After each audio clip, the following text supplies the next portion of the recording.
Você já se sentiu inseguro, constrangido, amedrontado diante de alguma situação social, tal como falar em público, comer na frente das pessoas, estar numa festa diante de muita gente? Você se sente ruborizado, a sua voz fica trêmula, você tem uma sudorese quando tem que passar por essas situações? Ou até mesmo evita esse tipo de situação? Se você respondeu sim a maior parte dessas perguntas, esse vídeo é para você. Vem comigo! Eu sou Cleide Ferreira do Treinando pra Vida e a minha missão é ajudar você a usar as emoções a seu favor. E nessa série sobre ansiedade, eu quero trazer para você hoje esses sinais. Muitas pessoas têm esse incômodo social e isso é confundido com timidez. E eu quero justamente falar nesse vídeo para você a diferença entre timidez e transtorno de ansiedade social ou fobia social. E se esse tema já está fazendo sentido para você, deixa o seu like e fica comigo até o final, porque além de falar o que é diferenciar, eu vou dar dicas incríveis para você lidar com a ansiedade social. Bom, algumas pessoas passam por essa situação de ficar extremamente desconfortáveis em situações sociais. Mas todos nós já passamos por isso em algum momento da vida. Com certeza, mesmo que você não tenha um transtorno social, de ansiedade social ou não seja tímido, talvez você já passou por alguma situação na qual você ficou constrangido diante de lidar com as pessoas. Porque no fundo, todo ser humano, ele teme ser avaliado, ele teme ser exposto e ele teme que essa avaliação seja negativa a respeito de si mesmo. Porém, existem aquelas pessoas que são mais introspectivas, que são mais introvertidas, mais reservadas e que não gostam de se expor. E aí entram duas situações: as pessoas tímidas, que tem essas situações de dificuldade mesmo de estar em público, de entrar num lugar onde que já está todo mundo, que chegam a ruborizar, ficam vermelhinhas de vergonha ao serem notadas, ao serem observadas, ao apresentar um trabalho, ou mesmo até a comer em público, ou fazer alguma dessas situações que eu mencionei anteriormente. Porém, a diferença da timidez é que ela não impede a pessoa de tocar a vida dela. Ela mesmo com vergonha, mesmo sendo tímida, mesmo ficando mais no cantinho, mais discreta, ela enfrenta essas situações, ela chega de mansinho. Às vezes no início, aquela pessoa fala assim, no início eu sou tímido, depois que eu conheço eu vou me soltando. Então, geralmente essas são realmente as pessoas tímidas. Agora, a ansiedade social já é diferente, porque ela vai ser caracterizada por sintomas intensos. Lembra do FDIC que eu já falei no outro vídeo para vocês? Então, a frequência é muito mais, a intensidade é muito maior e a duração geralmente é desde a infância, acrescendo esses sintomas na adolescência e perpetuando aí na vida adulta dessa pessoa, tá? Também o impacto é significativo, o impacto que isso causa, o prejuízo. Essas pessoas muitas vezes perdem empregos, oportunidades, talvez perdem até a oportunidade de se relacionar porque tem tanta fobia social que não se aproximam das pessoas, tanto na questão de amizade como nas questões amorosas. Também o contexto onde isso acontece vão ser diversos contextos. Ela vai se sentir assim, tanto numa situação, como eu falei, de falar em público, de fazer uma palestra, de apresentar um trabalho, como por exemplo na fila. Às vezes ela está na fila, ela sente-se observada, ela já fica constrangida. E tem muito a ver com a questão do desempenho. Então, muitas pessoas, até para fazer uma assinatura em público, se estiver sendo observado ou ter que escrever alguma coisa e alguém a observar, elas sentem todo esse constrangimento.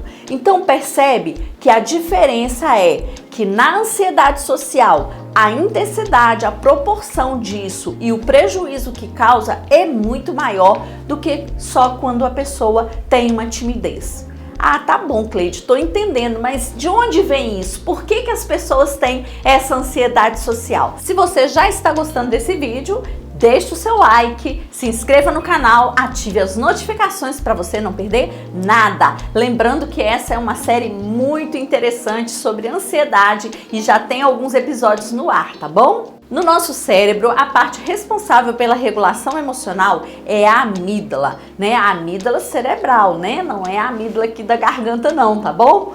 E essa amígdala, quando ela é muito ativada, existem pessoas em que o cérebro dela, a amígdala, é hiperativada. Então esse é um dos motivos que vai desencadear a ansiedade. E aí, no caso das pessoas com ansiedade social, essa hiperatividade acontece geralmente quando elas estão próximas a situações que elas precisam de desempenhar algum papel público, em que elas vão ser avaliadas, observadas, julgadas, em que elas têm que ter algum desempenho social, tá? E isso a gente vai chamar de cognição. A cognição de uma pessoa que tem ansiedade social, os pensamentos dela são relacionados a esse medo de errar, a esse despreparo de enfrentar socialmente. Então, uma das questões pode estar ligada à hereditariedade. Geralmente, numa família que já tem uma pessoa ansiosa, uma pessoa com transtorno de ansiedade, ou até mesmo com ansiedade social, pode ser que tenha outras, porque isso pode vir na sua carga genética, na sua hereditariedade. Mas também existem pesquisas que confirmam a hipótese de que o ambiente onde crianças não foram estimuladas a ser crianças autônomas, crianças que enfrentaram a vida, crianças que foram super protegidas, ou mesmo crianças filhas de pais com ansiedade social, com dificuldade social ou muito tímidos. Podem também desencadear, né? Não quer dizer que é uma causa única, mas pode contribuir para desencadear a ansiedade social. Uma outra questão que tem sido muito levantada é a questão do bullying. Pessoas que passaram por situações vexatórias na infância, questões de exposição, de humilhação, em que foram colocado apelido ou que foram expostas, nas quais elas sentiram muita vergonha, tendem a desenvolver também a ansiedade social.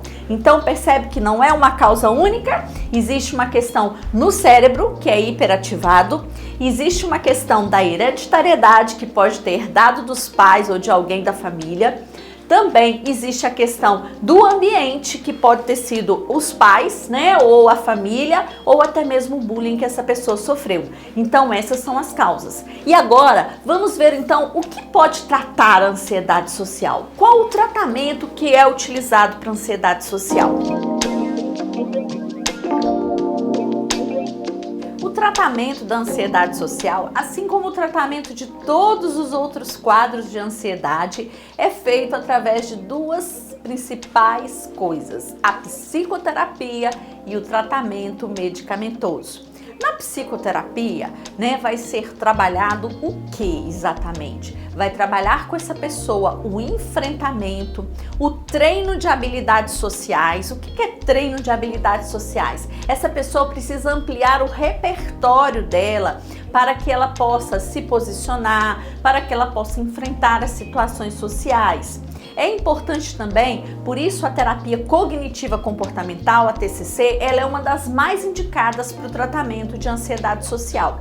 Precisa haver uma reestruturação cognitiva. Esses pensamentos distorcidos muitas vezes e automáticos de que as pessoas estão me avaliando, estão me julgando, estão rindo de mim, de que eu vou falhar, de que eu não vou conseguir ter um desempenho bom social, precisa passar pela reestruturação cognitiva, precisa também de tocar nas crenças dessa pessoa, as crenças disfuncionais ou as crenças limitantes que a impedem de ter esse contato social. Então, na psicoterapia vai ter a reestruturação cognitiva e a partir também da psicoeducação. A pessoa precisa entender o que acontece com ela, entender o que é ansiedade social, o que ela sente, o que passa com ela para que ela possa vencer isso. O outro ponto, o treino de habilidades sociais, para que ela aumente o repertório. E tem uma outra técnica que a gente utiliza muito, que é fazer a lista de todos os ambientes que essa pessoa teme ou que ela mesmo evita, que ela não gosta de estar porque ela sente mal. E aí, a partir dessa lista, a gente vai fazer uma hierarquia. Vamos colocar de 0 a 10, por exemplo, a nota do ambiente mais temido ao menos temido. Fazer essa classificação. Para que isso, Cleide? Para poder fazer a dessensibilização sistemática, ou seja, a aproximação da pessoa aos poucos de cada um desses ambientes. O treino para que ela enfrente isso mentalmente, para que ela vai imaginando ela nesses lugares, até chegar o momento que ela vai enfrentar isso. E na terapia cognitiva comportamental, existe até mesmo o procedimento do próprio terapeuta ir com essa pessoa em alguns desses lugares, ficar de longe observando para que ela consiga fazer esse enfrentamento. Porque a ansiedade, gente, ela sinaliza pra gente duas coisas que eu já falei pra vocês: insegurança e despreparo. E a estratégia que a gente usa para lidar com isso quando a gente é muito ansioso é fugir. É evitar essas situações. E quanto mais a gente foge, quanto mais a gente não quer estar nesses lugares, maior se torna. Então a forma de vencer a ansiedade é você enfrentando, para que você fortaleça e consiga ver que é possível vencer tudo isso. Outro tipo de tratamento é o tratamento psiquiátrico ou mesmo com clínico geral, no qual vai se receitar um medicamento, um ansiolítico, um inibidor de serotonina, de recaptação de serotonina, que vai fazer com que diminua a ansiedade dessa pessoa e com isso ela vai poder enfrentar melhor as situações sociais. Porém, se essa ansiedade for tolerável, é melhor fazer o tratamento só com a psicoterapia, porque senão o medicamento passa a ser uma tipo de muleta para ela. Ela toma esse medicamento, aí ela enfrenta, mas ela não consegue vencer isso. Todas as vezes ela vai precisar do remédio para ela enfrentar. Então, nesse tipo de ansiedade, muitas vezes a gente tenta fazer primeiro esse tratamento pela psicoterapia sem a medicação. Até os médicos mesmos, eles sugerem isso para a pessoa. O diagnóstico, ele é feito pelo médico, tá? Da fobia social. Mas ainda nós temos outras maneiras que você pode utilizar para vencer a sua ansiedade social. Por exemplo, alguns cursos, treinamentos que propiciam isso para você. Eu mesma tenho um curso chamado Treinando Suas Emoções. Nesse curso você tem um módulo inteirinho de autoconhecimento. E o autoconhecimento, ele aumenta a sua autoconfiança. A gente só confia naquilo que a gente conhece.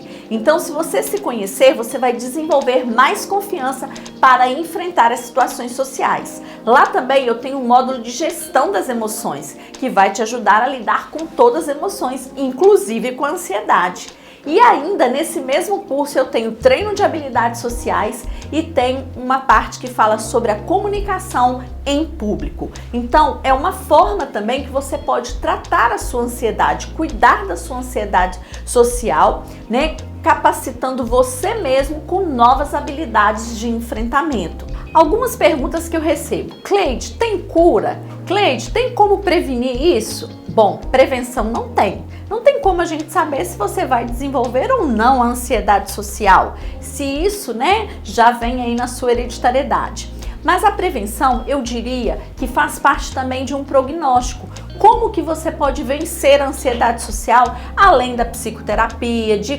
cursos, de tratamento medicamentoso? Você pode vencer através de uma vida saudável. Isso é uma grande prevenção para qualquer adoecimento e melhora qualquer prognóstico. Por exemplo, você ter uma atividade física, você ter uma alimentação saudável, você ter horas de sono suficiente, um sono de qualidade. E ainda, no caso da ansiedade social, procurar ajuda nos grupos de apoio, fazer parte de algum grupo em que você vai ter a oportunidade de socializar, de perceber também que existem outras pessoas com a mesma dificuldade que a sua, tá? Eu espero que esse vídeo tenha feito sentido para você e tenha te ajudado de alguma forma, tá? E se você é psicólogo e está assistindo esse vídeo, você pode mandar para mim aí uma mensagem que eu tenho um instrumento valioso para oferecer para você, que é uma escala na qual você poderá avaliar o seu paciente e fazer com ele a hierarquia de enfrentamento. Então me chame aí nos comentários que eu envio diretamente para você, tá bom? Um beijo e até o nosso próximo vídeo.